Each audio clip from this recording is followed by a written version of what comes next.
Sayangku, cantik.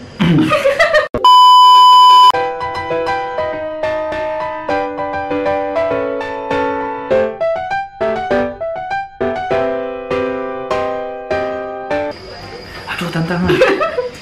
Pilih dan putar sebuah lagu untuk acara pernikahan kalian. Oke. Aku tahu. Pilih aja, nanti putarnya di itu. Di mana? Pilih dari HP ayang. Buka YouTube. Kalau Ada premium Spotify, tidak bisa milih di Spotify. sombong, nggak punya Spotify, udah dihapus. Aku mau lagu ini, lagu Tiara Effendi yang ku cari. Oh, tahu kok. Wahai tuanku damai, Sayangku, kau yang ku cari, terantang sudah langkahku untuk mencari, bahkan bundamu di pelukku. Itu salah satunya. Sebenarnya aku udah ngelis banyak lagu yang bakalan dinyanyiin sama penyanyi kita nantinya. lagu itu baik. Ben Si Hombing Apa tuh? yang Love. Apa tuh?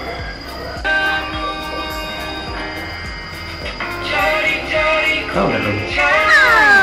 Nggak tahu. Oh my god.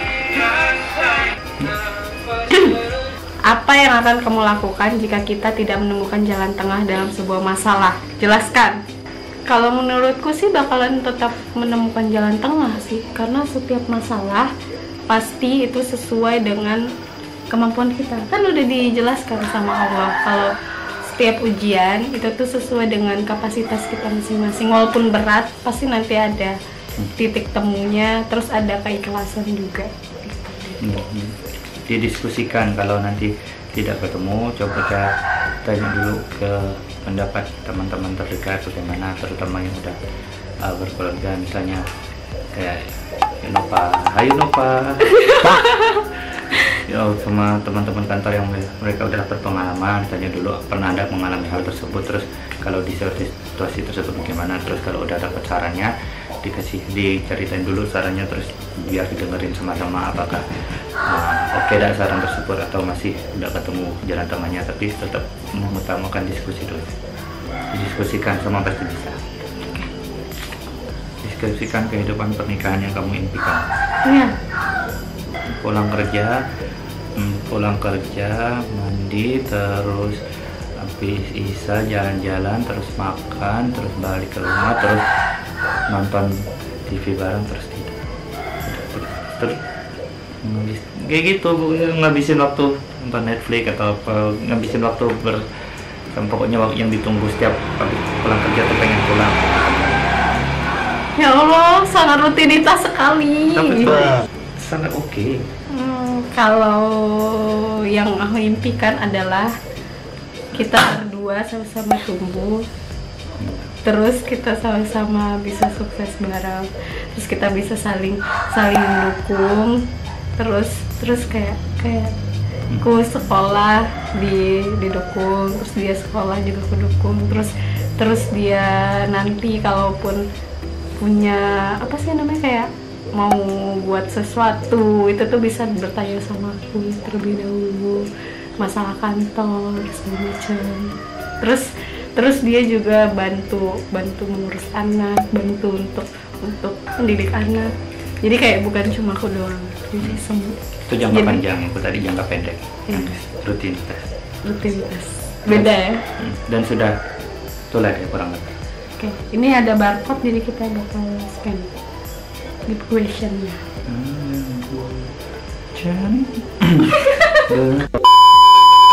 Apa yang kalian mau lakukan jika pernikahan kita tidak demikian? Dan jika tidak demikian, tetap dilanjutkan, keep going. Terus mungkin kan ada beberapa hal yang tidak sesuai dengan keinginan, tapi kan ada penyebab dan apa segala macamnya. Kalau setiap tahun itu dibikin rencana, tahun ini bakal ngapain aja, terus kalau nggak kesampaian di tahun berikutnya, apakah masih mau ngelakuin yang belum tercapai di tahun tersebut, atau mau ganti target baru atau gimana. Jadi ada progresnya. Kalau aku sih udah tahu kalau setiap orang tuh punya ekspektasi tersendiri tentang sesuatu, apalagi tentang pernikahan. Jadi mungkin kayak gitu tadi nanya dulu apa sih kayak pandangan dia dalam pernikahan kayak gimana, maunya istrinya kayak gimana. Dan kalau aku sih menurutku kalau aku bakalan berusaha untuk memenuhi ekspektasi tersebut. Dan kalaupun misalnya nih aku pengen suaminya kayak gini nih gitu, ekspektasi gue kayak gini, paling minta tolong doi gitu, bisa apa enggak. Kalau tidak bisa ya udah, mau gimana lagi, berarti harus tuh yang ikhlas karena udah nikah, udah mungkin karena hal kayak gitu aja cerai. Oke.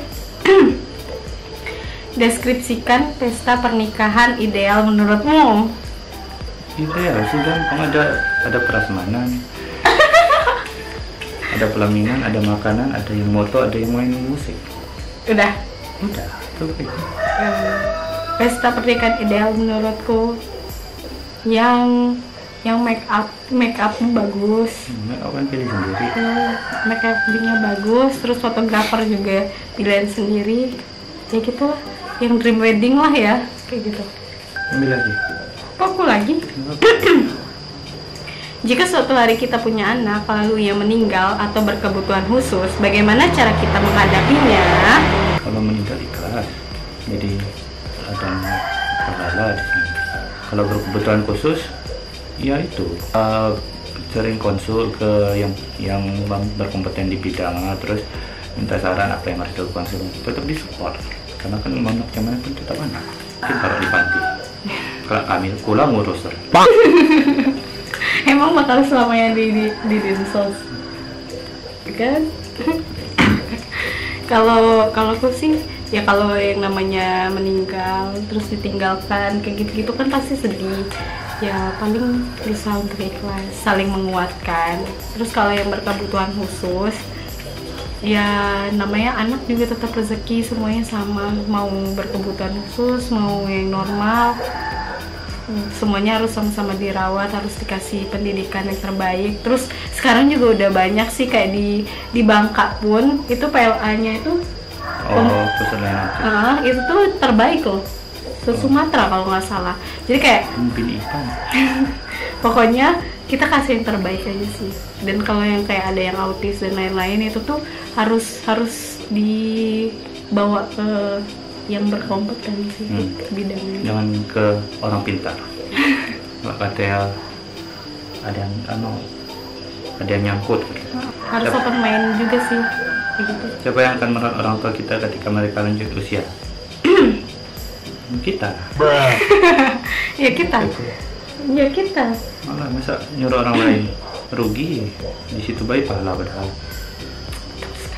Jadi terserah mau orang tua dia mau ikut atau orang tua aku mau ikut, jadi kita Apakah tidak kamu masalah. pernah menanyakan keinginan orang tuamu tentang hal ini? Tidak, tapi kata mama, dia nak pulang mau rasa. Tapi ku enak lah daripada orang lain, kalau aku udah dapat pahala. Mana gitu? Kalau aku sih pernah sih nanya, tapi kata ibu belum tahu, tapi siapa tahu mau ikut. Jadi ya udah oke aja, mau gimana lagi, masa mau kita usir, kita dulu kecil dirawat, masa pas dia udah tua mau kita sia-sia. Kalau panti kurang kamu urus di kantor. Sudah menikah, bagaimana pengaturan keuangan kita, dipisah atau digabung? Digabung tapi dipisah-pisah ATM. Misalnya yang untuk ini tabungan untuk ini tabungan untuk pendidikan, ini tabungan jangka panjang, jangka pendek, ini tabungan darurat segala macam. Gitu. Nggak boleh kalau misalnya uangku. Tidak masalah. Kan tinggal bilang baik kalau misalnya kalau uang dia untuk dia lari kan punya aku terbuka. Kan aku kasih tahu berapa penghasilan. Kalau aku sih mungkin uangku tetap uangku, tapi nanti kan kita bakalan ada rencana untuk nabung buat apa gitu kan, kayak misalnya beli tanah atau mau beli mobil, tapi tetap uangku tuh juga ikut. Misalnya kayak, ngerti gak sih, kayak misalnya oh ini untuk nabung buat rumah, buat beli rumah itu sekitar 5 juta per bulan. Mungkin aku bisa kasih juga 1 juta, terus saya 4 juta atau 2,5 kayak gitu. Banyak ya scan barcode ini. Jika ingin membeli sesuatu, apa kita harus saling memberitahu satu sama lain? Biasa aku kasih tahu. Kecuali kalau beli hal-hal itu masuk. Kalau hal kecil perlu lah, kalau cuma snack bilang. Ya, kalau misal hal-hal baju atau hal-hal lain, misal jam, beli sepatu, beli HP, kita ada saran yang lebih baik. Sama sih, biasanya kadang belum dibeli pun udah aku tanya dulu sama dia, ini bagus dah ya, gitu ya. Kasih tahu sih, terbuka. Adakah hal yang akan membuatmu mengikuti konseling pernikahan? Jelaskan. Belum terpikirkan untuk mengikuti konseling. Paling mungkin lebih sekarang ini lebih ke baca, kalau ada sempat baca, nonton di YouTube dulu. Kalau aku sih ini kan, adakah hal yang akan membuatmu mengikuti konseling pernikahan? Konseling pernikahan ini kan luas ya maknanya, bisa tentang apa sih namanya, Kesiapan, bisa tentang untuk anak, bisa untuk tentang seks juga bisa. Karena aku pernah nulis artikel seperti itu waktu masih di Kompas, sangat diperlukan sebenarnya kalau misalnya untuk ke seksolog gitu. Kalaupun kayak misalnya butuh referensi atau kayak hal-hal yang perlu dikonselingkan, it's okay sih. Kalau aku sih orangnya open mind aja sih. 22 kartu lagi. Masih banyak ya saya. Mengapa kamu ingin menikah? Kenapa liatin kau? Kalau belum menikah, belum jadi umat Nabi Muhammad, terus butuh pasangan itu, butuh orang yang bisa menjadi tempatku untuk bercerita. Terus kan juga butuh sosok yang bisa support. Sama sih. Maksudnya benar kan, kalau menikah itu sunnah gitu. Terus ya gitu, hidup itu berat. Kalau sendirian makin berat. Jadi butuh cinta untuk bikin kayak lebih semangat untuk menjalani. Walaupun sebenarnya menikah juga tidak mudah, tapi lebih tidak mudah lagi kalau kita sendiri. Okay. Karena aku sudah jomblo 3 tahun, ternyata itu berat ke saya. Apa yang akan kamu lakukan jika keselingkuh? Tanya, ngapa bisa gitu? Jangan pakai bahasa Bangka. Kan kok bisa gitu? Tanyain. Terus ada masalah apa sampai bisa gitu? Udah.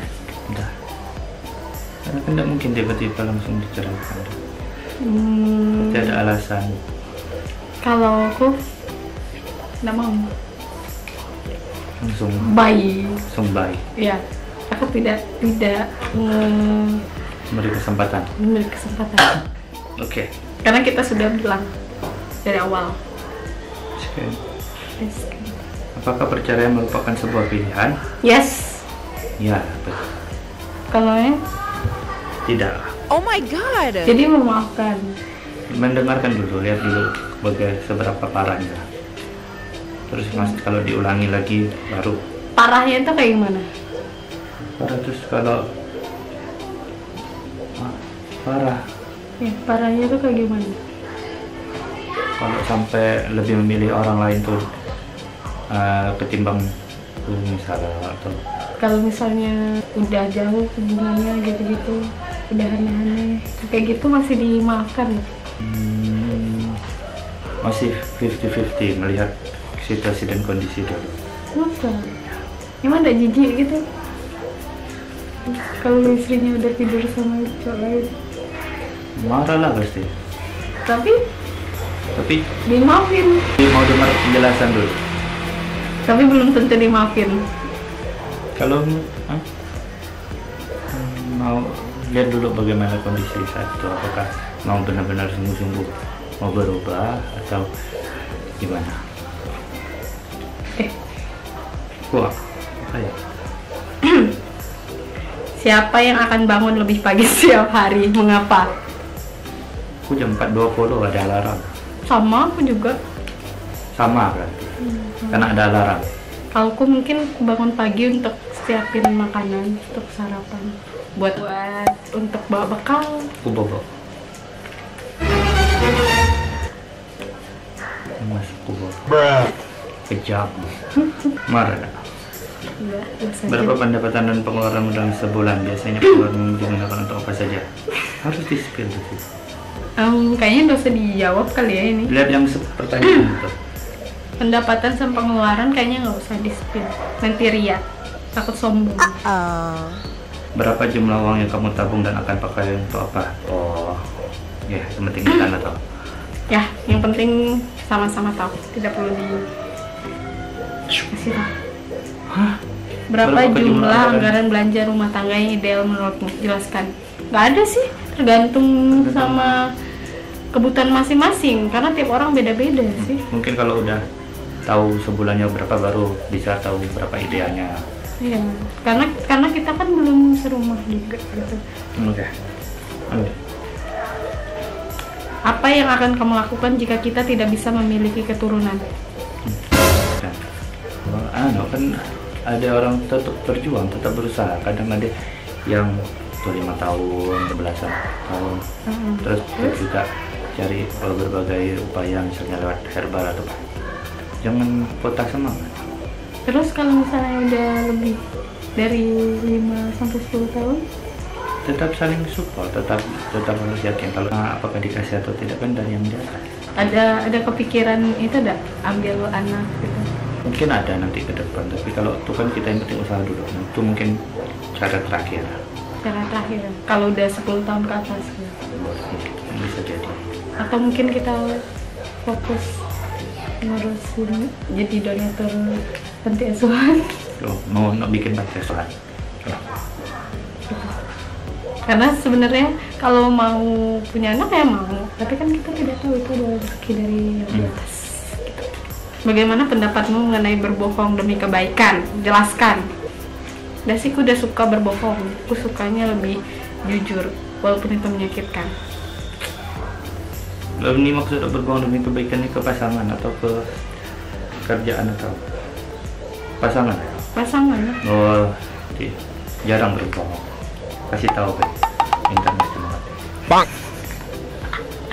Ih, GR. Oke. Setelah menikah, apakah kamu ingin langsung memiliki anak atau menunggu? Berapa lama? Mengapa?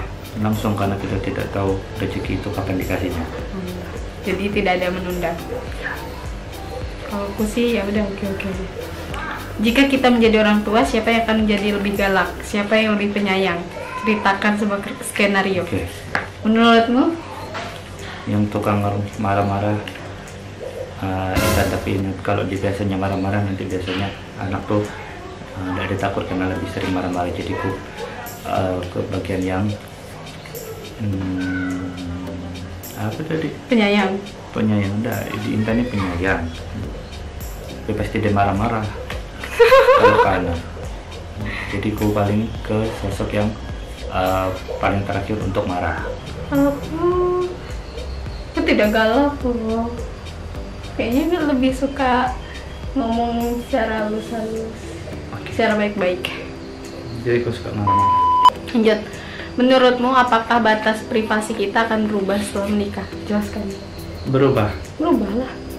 karena kan ada orang lain yang tiba-tiba ada di sebelah kita, Terus? jadi tidak ada privasi. Ya, bener sih. Menurutku justru harus terbuka dengan semua hal. Kartu yang mudah. Bagaimana perasaanmu jika suatu hari ada kondisi di mana istri harus mencari nafkah? Udah nyari nafkah. Iya. Entah itu di PHK atau apa gitu. Udah di PHK. Cuman ya. Oh iya udah. Emang PNS sudah bisa dipecat? Kecuali membunuh. Oh gitu ya. Apa yang akan kamu lakukan? Apakah kamu rela jika suami harus mengurus rumah tangga? Enggak. Enggak mau. Enggak mau lah. Tapi kok hobi beres-beres? Enggak, maksudnya ini cuma ngurusin rumah tangga tanpa mencari uang. Oh, Enggak sih, udah mau. santai. Harus suami lah. Emang dalam Islam juga harus suami yang apa sih namanya, kayak menyediakan uang, rumah, pangan, papan.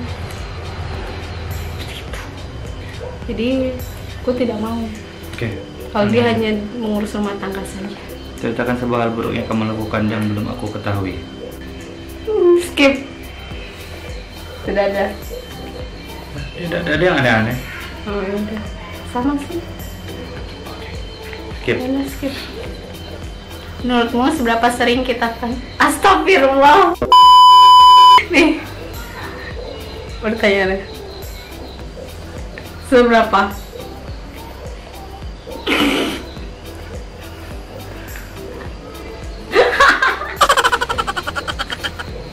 Oke. Apa jawabannya? Udah tahu sih kalau aku tergantung dia. Kenapa gitu? Bukan jawaban, cuma kayak gini doang. Ya gitulah. Sering nggak? Next. Apa ketakutan terbesarmu terhadap pernikahan? Diselingkuhi. Lah, titik. Sama. Menurutku red flag itu adalah selingkuhin sama KDRT. Oke. Atau yang karena melakukan jika seorang teman atau keluarga dekat ingin meminjam uang. Keseringan ini. Lihat dulu siapa yang minjam. Takut tadi kembaliin ya. Kayak itu baik paling. Paling didiskusiin dulu kayak gitu. Kita lihat juga orangnya kayak gimana, track recordnya kali ya. Karena ada yang emang bisa bayar, ada yang males bayar gitu. Saat sudah menikah, bagaimana kamu akan memperlakukanku jika sedang butuh waktu sendiri? Kasih waktu, jangan diganggu. Karena bilang kalau butuh waktu sendiri. Kan butuh me time kadang. Setelah kita menikah, adakah hal tentangmu yang akan membuatku kaget? Jelaskan. Nggak ada. Entah tahu kok orang. Tuh kan ngaku ngorok. Kalau ku apa ya? Oh, ya. Ku hobi korek kuku. Setiap hari. Biarlah. Banyak. Kita hati ya, Kak. Emang Dokter lah. emang sering kita HP. Seandainya salah satu dari kita merasa jenuh saat sebelum menikah, apa yang harus kita lakukan? Sudah dijawab yang sebelumnya, yang bikin setiap tahun itu apa aja. Itu salah satu cara untuk menghindari jenuh. Tapi aku jarang sih. Aku tidak pernah merasa jenuh dalam satu hubungan. Orang yang jenuh sama aku mungkin. Rencanakan nama yang akan kamu berikan untuk anak-anak kalian, laki-laki dan perempuan. Gampang. Anak pertama Hagia, kedua Sofia. Nama tengah tuh. Kalau aku belum ada sih kepikiran, mungkin lebih ke cari nama-nama yang berarti baik gitu. Karena baik nama tuh. adalah doa. Hagia dan Sofia tuh kalau anak. Hagia Sofia nama. Nama apa itu? Coba jelaskan Hagia Sofia itu apa? Tahu searching. Ini searching. Hagia Sofia atau Hagia Sofia. Oke. Itu kan cewek, kalau cowok? Kan nama tengah. Oh, masa nama tengah cowok ada Sofianya? Tetap. Ya udah. Pendapatmu tentang istri yang berkarir. Ya, bagaimana? It's okay karena Karena kan dia udah capek-capek kuliah, terus mau merasakan bagaimana kerja. Gak masalah, nanti gak capek sendiri. jadi berharap untuk berhenti. Jadi kan ada hal-hal baru di karir, terus membuka peluang baru, hal-hal baru. Tidak apa. Ini ada barcode. Ya, jadi muncul pertanyaan. Diskusikan skenario di mana kita belum punya anak, Udah tadi. udah memiliki anak balita, memiliki anak di atas 5 tahun. Kayak inilah semua. Kalau anak balita, Masa dulu ya? gimana? Diurus, dirawat, dijaga. Terus kalau yang di atas 5 tahun, Dikasih pengetahuan untuk karakteristiknya, tanamkan nilai-nilai sopan. mungkin kalau balita itu bakalan mulai diajarin gitu kan tentang apa kayak tentang motorik dan lain-lain. Bikin video kayak Janil. Oh iya, kita sangat suka sama Janel. Bocilin sangat lucu. Makan brokoli, terus sih sangat pintar gitu-gitu. Kayaknya kita bisa melihat hal-hal tentang parenting ya. Praktikkan janji pernikahan yang akan kamu ucapkan pada pasanganmu. Jika belum ada, buat secara spontan dan ucapkan janji tersebut kepada satu sama lain. Tidak akan selingkuh. Sama, tidak akan selingkuh dan akan memberikan yang terbaik. Terakhir, bagaimana kamu membayangkan hidup kita saat kita berumur 60 tahun nanti? Bukanlah pensiun santai. Harapan pagi. Terus jalan-jalan. Kita mau pengen jalan-jalan ke luar negeri nanti berdua. Kartu final terakhir. Apa? Langsung di belakang ya? Oh iya. Kelihatan enggak? Udah. Pulangku yang enggak kelihatan. Jawab secara bersamaan, apakah kita sudah siap menikah atau sebaiknya ditunda? Sudah? Sudah, tinggal nunggu baik. Sekian jika sama-sama sudah. Ya udah, scan. Nggak bisa sih. Tidak bisa guys. Mantap guys. Tidak bisa di scan, jadi ya udahlah. Sudah terjawab kartu finalnya. Harganya ini kemarin aku beli 129.000 dan isinya ada berapa kartu gitu, lupa tuh, 25 atau 45 kartu, dan ini sangat banyak sekali. Kalau ini bisa, artinya memang tidak bisa yang ini. Iya, berarti ini tidak bisa di scan guys. Oke, udah. Ini pertanyaannya sangat mudah dijawab. Easy, dan mungkin karena kita berdua sering banget deep talk dan pertanyaan-pertanyaan seperti ini nih udah sering dibahas, sudah lewat fasenya juga kayaknya ya.